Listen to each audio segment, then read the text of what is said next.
Inilah kapal berbentuk rumah adat Batak Toba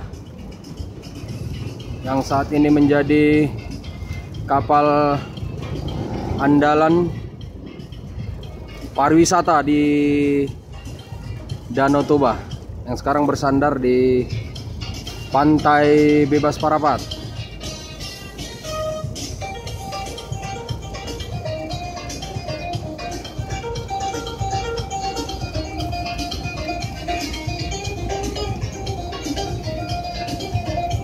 Ya, rumah Batak Toba berukirkan gurga Batak yang di atas kapal layar cukup nampak cantik dan indah. Semoga menjadi ikon baru pariwisata di Danau Toba.